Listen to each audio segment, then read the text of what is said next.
بسم اللہ الرحمن الرحیم۔ نماز اسلام کا سب سے زیادہ مطلوب اور بنیادی فریضہ ہے، اسی لیے اس کی طرف اکثر توجہ دلائی جاتی ہے۔ چنانچہ ہر وہ شخص جو دین کی طرف راغب ہوتا ہے، نماز کی پابندی سے اپنی دینداری کا آغاز کرتا ہے۔ اس طرح معاشرے میں نمازیوں کی تعداد دن بدن بڑھ رہی ہے، مسجدیں آباد ہو رہی ہے، اذان و اقامت کی آوازوں سے فضا معمور ہے، مگر اس کے باوجود فرد اور معاشرے میں جو تبدیلی آنی چاہیے وہ نہیں آ رہی۔ اس کی وجہ یہ ہے کہ ہمارے ہاں نماز کی جتنی کچھ اہمیت اور پابندی ہے وہ اس کے ظاہر کے لحاظ سے ہمارے ہاں نمازی وہ ہیں جس کے روزمرہ کے معمولات میں نماز ادا کرنے اور مسجد جانے کی مصروفیت بھی شامل ہے۔ بلا شبہ یہ عین مطلوب ہے، لیکن در حقیقت یہ نماز کا نقطہ آغاز ہے۔ اس فریضے کی صحیح تکمیل اس وقت ہوتی ہے جب نماز قرآن کے الفاظ میں خدا کی یاد کا ذریعہ بن جائے۔ نماز ادا کرنے کا عمل انسان پر اس طرح اثر انداز ہو کہ خدا کی ہستی اس کے خیالات پر چھا جائے اور انسان خدا سے رابطے میں آ جائے، مگر دوران نماز اکثر ہمارے ذہن میں دوسرے خیالات کا غلبہ رہتا ہے۔ چنانچہ ہماری نماز ہمارے اندر مطلوبہ اوصاف پیدا نہیں کر پاتی۔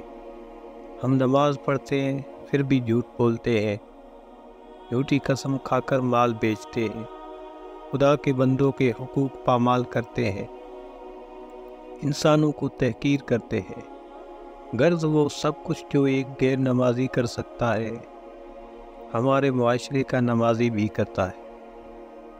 ایسے میں ضروری ہے کہ نماز کے داخلی پہلو یعنی خدا کی یاد کو پوری طرح سے اجاگر کیا جائے، تاکہ لوگوں میں اس کی اہمیت کا احساس اور حصول کی خواہش پیدا ہو۔ خدا کی یاد کے حوالے سے نماز میں دو چیزیں نمایاں نظر آتی ہیں۔ اول خدا کی بڑائی، دوسرے خدا کی پاکی کا بیان، اللہ اکبر اور سبحان اللہ۔ نماز میں سب سے زیادہ دہرائے جانے والے الفاظ ہی نہیں ہیں بلکہ دو ایسی بنیادی حقیقتوں کا بیان ہے جن کا صحیح ادراک انسانی نفسیات اور نتیجن اس کے عمل کو یکسر بدل دیتا ہے۔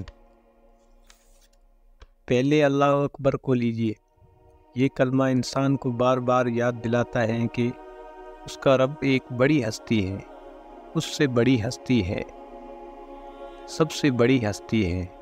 انسان جو فطری طور پر کسی بڑے کی پکڑ سے ڈرتا ہے، جب خدا کا یہ تعارف بار بار حاصل کرتا ہے تو پہلے دوران نماز ذہن کی دنیا میں وہ خدا کے سامنے چھوٹا ہو جاتا ہے، اور پھر نماز سے باہر عمل کی دنیا میں بھی اس کے سامنے سر جھکائے رکھتا ہے۔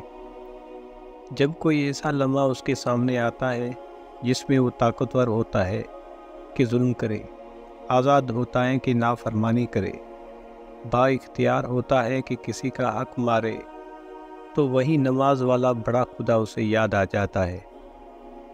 پھر وہ طاقتور، آزاد اور با اختیار انسان چھوٹا ہو جاتا ہے۔ وہ جان لیتا ہے کہ وہ اس بڑے خدا سے بچ کر کہیں نہیں جا سکتا۔ پھر مجمع تو درکنار، تنہائی میں بھی گناہ نہیں ہوتا، ظاہر میں تو کجا، باطن کی گہرائیوں میں بھی معصیت کا گزر نہیں ہوتا۔ وہ خدا کے حقوق پامال کرتا ہے نہ بندوں کے، وہ دین کی حدیں توڑتا ہے نہ فطرت کی۔ نماز کے ہر رکن کے ساتھ اللہ اکبر کی یاد دہانی انسان کو پابند کر دیتی ہے کہ وہ زندگی کے ہر معاملے میں اللہ کی بڑائی کو مانے اور اس کے تقاضے کو پورا کرے۔ تکبیر کے ساتھ نماز کی دوسری یاد دہانی تسبیح سے ہے۔ تسبیح کیا ہے؟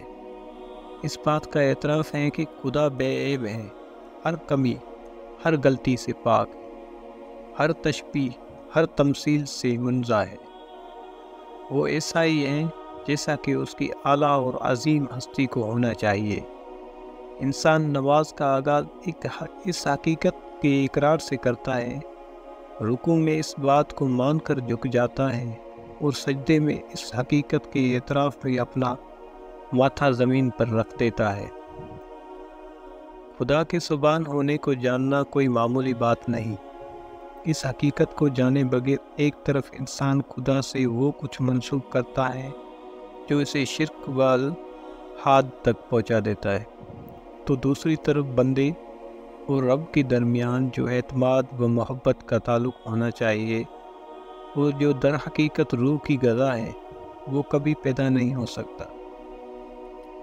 انسان کا ایک ظاہر پرست مخلوق ہے، وہ خالق جو مجسم نہیں، اس سے کئی زیادہ اپنے جذبہ عبودیت کی تسکین کے لیے اسے وہ مخلوق پسند آتی ہے جسے دور دیکھ سکے، چھو سکے اور جو اس کے احاطہ خیال میں آ سکے۔